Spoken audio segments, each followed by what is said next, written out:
അങ്ങനെ നമ്മുടെ ഇന്റേൺഷിപ്പ് കഴിഞ്ഞു ഗായ്സ്. ഞങ്ങൾ എല്ലാം പാക്ക് ചെയ്ത് ഒരു ചുമടും നാട്ട് ഒടിഞ്ഞ് നിൽക്കുകയാണ്. ഇനി ഇതും കൊണ്ട് ഇൻഡസ്ട്രിയിൽ പോയി അവിടെ നിന്ന് സർട്ടിഫിക്കറ്റ് ഒക്കെ മേടിച്ചിട്ട് ദെൻ നേരെ കാക്കനാട് പോകണം. അപ്പോൾ നല്ല ലോങ്. എനിക്ക് തോന്നുന്നു മിക്കവാറും വൈകിട്ട് കഴിയും എത്താനായിട്ട്. ഇൻഡസ്ട്രിയിൽ നിന്നൊക്കെ ഇറങ്ങിയിട്ടല്ലേ പോകാൻ പറ്റും. സുലു എന്താണ്? മിക്കവാറും അവിടെ കോളേജിൽ കാലെടുത്ത് വെക്കുന്നതിന് മുമ്പ് റോഡിൽ കമന്ന് വീഴും. അങ്ങനത്തെ അവസ്ഥയിലാണ് ഇപ്പോൾ ഞങ്ങൾ രണ്ടുപേരും. ഞങ്ങൾ വന്നപ്പോൾ കൊണ്ടുവന്ന സാധനങ്ങളേ ഉള്ളൂ ബാഗിൽ. പക്ഷേ തിരിച്ച് പോകുമ്പോൾ അധികം ഒന്നുമില്ല. എന്നിട്ട് സഹിക്കാൻ പറ്റാത്ത വെയിറ്റ്. It's ടാസ്ക്കാണ് guys. അവിടെ വരെ എത്തണം. ഭയങ്കര ടാസ്ക്കാണ്. നോക്കാം. ഞങ്ങൾ എത്തിയില്ലെങ്കിൽ ഞങ്ങൾ എത്തുമ്പോൾ നമ്മൾ സ്നാപ്പ് ഇടും. സ്നാപ്പ് ഇട്ടില്ലെങ്കിൽ നിങ്ങളെല്ലാവരും വിചാരിക്കുക എവിടെയെങ്കിലും എവിടെയെങ്കിലും കിടക്കുമായിരിക്കും. ഫ്ലാറ്റായിട്ട് റോഡിലായിരിക്കും. ചിലപ്പോൾ ബസ്സിലായിരിക്കും.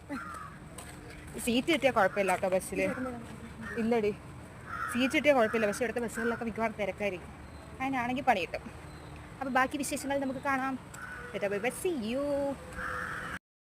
അങ്ങനെ അതെ ഉന്തിത്തള്ളി ബസ്സിൽ കയറി കേട്ടോ. ഇവിടെ നിന്ന് ചന്ദ്രൂരാണ് നമ്മളിപ്പോൾ നിൽക്കുന്നത്. ഇവിടെ നിന്ന് നേരെ അരൂർ പോകണം. അരൂരിൽ നിന്ന് നേരെ അരൂക്കുറ്റി ബ്രിഡ്ജ്, മുടിഞ്ഞ ബ്ലോക്ക്. ഇതൊക്കെ കഴിഞ്ഞ് വേണം നമുക്ക് ഇൻഡസ്ട്രിയിൽ എത്താനായിട്ട്.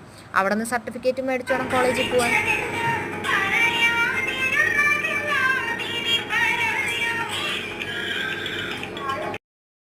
അങ്ങനെ പാട്ടൊക്കെ ഇട്ട് വൈബ് ചെയ്ത് നമ്മൾ റിപ്പോർട്ടൊക്കെ എഴുതി കൊടുത്ത് നമ്മൾ അവിടെ നിന്ന് കുറേ നേരം അവിടെ ഇരുന്നായിരുന്നു കേട്ടോ. 2 മണിക്കൂർ കൂടുതൽ അവിടെ ഇരുന്ന്. പിന്നെ സർട്ടിഫിക്കറ്റും കാര്യങ്ങളൊക്കെ മേടിച്ച് അടുത്ത അരുക്കുറ്റി ബ്രിഡ്ജിൻ്റെ അവിടെ നിന്ന് ഞങ്ങൾ ബസ് കയറി അരൂർ പോയി. അവിടെ ചെന്നിട്ട് ഞങ്ങൾ എന്ത് ചെയ്തു, ഒരു ഷോപ്പിൽ കയറി ഒരു കട്ട്ലേറ്റും ലൈമും കുടിച്ചായിരുന്നു കേട്ടോ. കാരണം നല്ല ദാഹമായിരുന്നു. നല്ല ചൂടും വെയിലൊക്കെയാണ്, നല്ല ദാഹമായിരുന്നു. പിന്നെ അത് കഴിഞ്ഞ് ഞങ്ങൾ കലൂർ ബസ് കയറി കേട്ടോ. കലൂർ പോയി ഇറങ്ങിയിട്ട് അവിടെ നിന്ന് കോളേജിൽ പോകാമെന്ന് വിചാരിച്ചു.